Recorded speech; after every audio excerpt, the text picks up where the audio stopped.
Assalamualaikum warahmatullahi wabarakatuh. Okay, kami dari bulan 4 untuk membentangkan laporan analisis komunikasi SPRM, iaitu menambah baik amalan komunikasi dalam kecakapan yang lebih tinggi. Okay, next. Okay, sebelum itu saya kenalkan diri saya dulu. Nama saya Azmi bin Muhammad. Nombor matrik 282729. Ahli kumpulan saya iaitu Khairul Salihin bin Husni Tamrin, Muhammad Faizul Iskandar bin Jamli, Cyril Nicholas anak Jerai, dan Custom anak Eric. Okay, next. Okey, saya akan menerangkan tentang latar belakang organisasi. Okey, SPRM ditubuhkan pada tahun 2009. Ia beroperasi di bawah Akta Suruhanjaya Pencegahan Rasuah Malaysia 2009. Okey, misi untuk SPRM adalah negara bebas rasuah. Misi dia pula memperkuatkan undang-undang, pendidikan dan galakkan integriti. Bidang kuasa SPRM adalah menyiasat kesalahan rasuah di sektor awam dan swasta. Ia juga memiliki kuasa untuk melakukan siasatan lintas balas. Okay, next. Okay, keperluan laporan analisis komunikasi ini iaitu satu, pentingnya laporan. Laporan analisis komunikasi diperlukan untuk menilai keberkesanan strategi komunikasi SPRM dalam menyampaikan maklumat kepada masyarakat dan pemegang kepentingan. Nombor dua adalah meningkatkan transparansi, iaitu melalui laporan ini, SPRM dapat meningkatkan transparansi dan accountability dalam operasi mereka yang penting untuk membina kepercayaan awam. Nombor tiga adalah dasar penambahbaikan. Laporan ini juga berfungsi sebagai asas untuk merumuskan dasar penambahbaikan komunikasi, memastikan mesej yang disampaikan lebih jelas dan berkesan. Next. Objektif laporan. Objektif laporan adalah untuk mengenal pasti dan menganalisis kekuatan serta kelemahan dalam komunikasi SPRM bagi meningkatkan keberkesanan penyampaian maklumat kepada masyarakat dan pemegang. Laporan ini juga bertujuan untuk memberikan cadangan strategik dan yang praktikal untuk memperbaiki komunikasi SPRM, termasuklah langkah-langkah penjelasan yang jelas untuk mencapai hasil yang diinginkan. Next. Pendekatan data. Okey, pendekatan data, metodologi pengumpulan data dalam laporan ini melibatkan penggunaan kaedah kualitatif dan kuantitatif, termasuk temu bual dengan pemegang kepentingan, analisis, dokumen dan tinjauan untuk mendapatkan pandangan komprehensif mengenai isu komunikasi SPRM. Seterusnya saya serahkan kepada kawan saya. Terima kasih. Okey, terima kasih Azmi.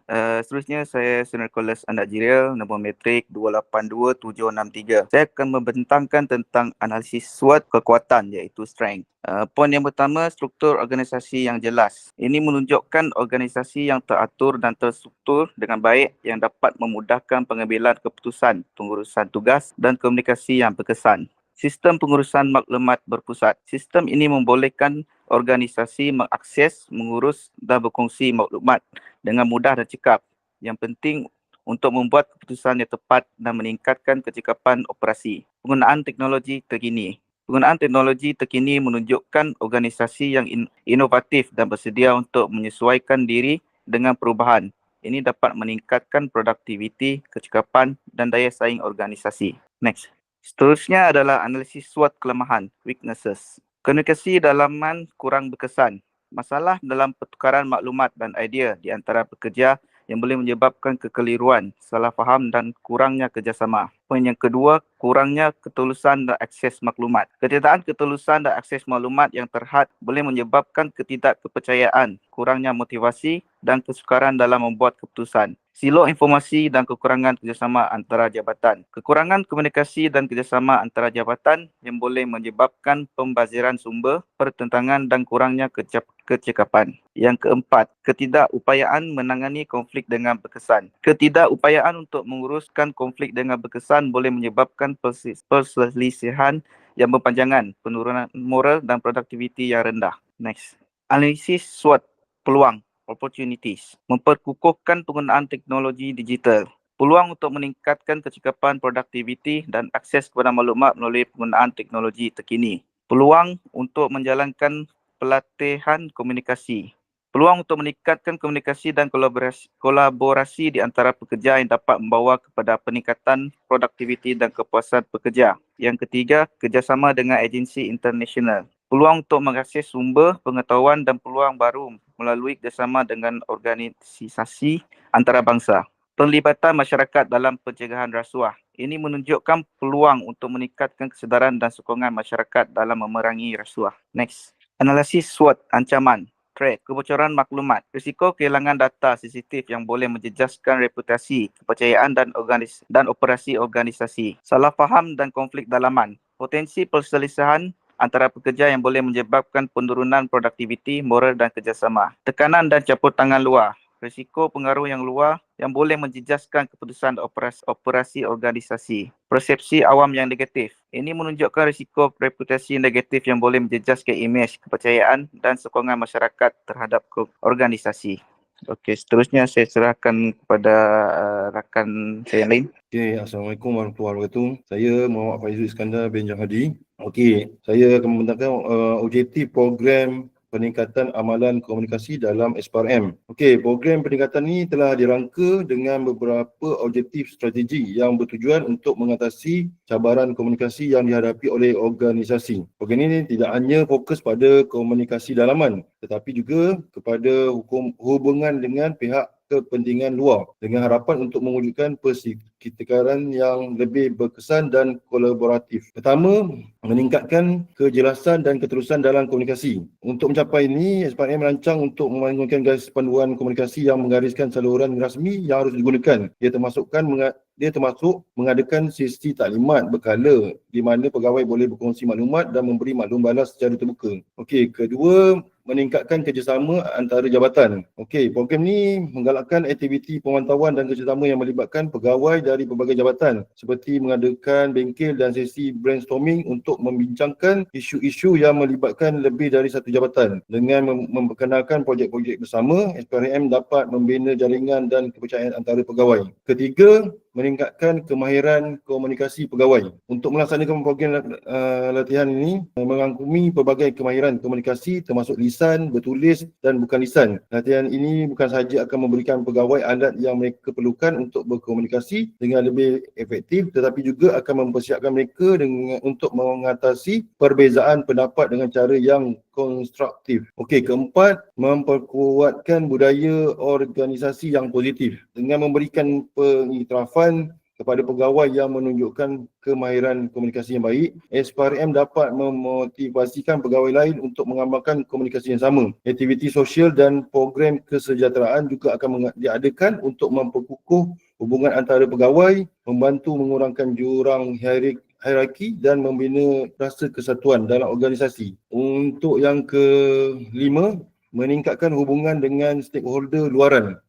Program ni tidak mengabaikan kepentingan hubungan dengan pihak kepentingan luar. SPRM merancang untuk meningkatkan komunikasi dan berinteraksi dengan masyarakat, media dan agensi lain untuk meningkatkan kepercayaan terhadap organisasi. Dengan menggunakan platform media sosial dan laman web SPRM, maklumat boleh disampaikan dengan lebih efektif, memastikan masyarakat mendapatkan maklumat yang tepat dan terkini tentang usaha SPRM. Okey, yang keenam, memudahkan pengurusan konflik dan pengambilan keputusan. Akhir sekali, program ni berfokus kepada memudahkan pengurusan konflik dan pengambilan keputusan yang berkesan. SPRM berhasrat untuk membangunkan garis panduan yang jelas untuk menguruskan konflik secara konstruktif, termasuk proses mediasi dan perundingan. Dengan mengadakan sesi perbincangan mengenai kes-kes konflik yang pernah berlaku, pegawai dapat belajar dari pengalaman dan memperbaiki prosedur yang ada. Okey, sekian, terima kasih. Saya serahkan kepada rakan saya. Okay, Assalamualaikum dan selamat petang. Nama saya Khairul Salihin bin Husni Tamrin, nombor matrik 282778.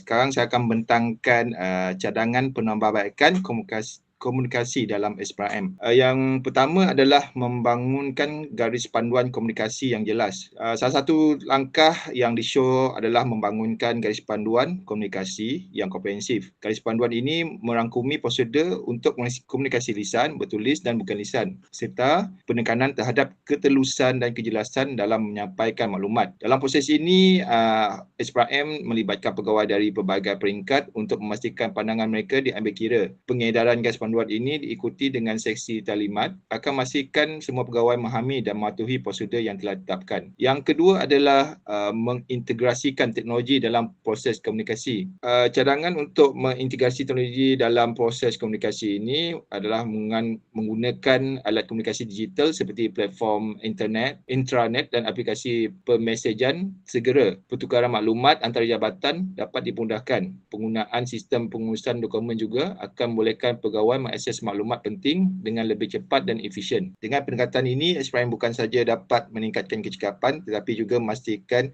semua pegawai terlibat secara aktif dalam proses komunikasi. Yang ketiga adalah meningkatkan latihan kemahiran komunikasi. Latihan kemahiran komunikasi yang berfokus juga sangat penting. Program latihan yang menyeluruh harus merangkumi modul tentang komunikasi interpersonal, pengurusan konflik dan teknik perundingan. Melalui latihan ini, pegawai akan dilengkapi dengan kemahiran yang diperlukan untuk berkomunikasi secara efektif dalam situasi yang berbeza. Pelaksanaan program latihan ini dengan kaedah praktikal seperti simulasi akan membantu pegawai mengalami situasi sebenar dan mengasah kemahiran mereka. Yang keempat adalah memperkenalkan sistem maklum balas yang berkesan. Untuk meningkatkan komunikasi dalaman, SPRM perlu memperkenalkan sistem maklum balas yang berkesan. Sistem ini membolehkan pegawai memberi pandangan dan cadangan secara terbuka, sekaligus mengukur keberkesanan amalan komunikasi yang sedia ada. Dengan menyediakan borang maklum balas yang mudah diisi dan mengadakan sesi pembincangan berkala untuk membincangkan maklum balas yang telah diterima, SPRM dapat mengenal pasti kawasan yang memerlukan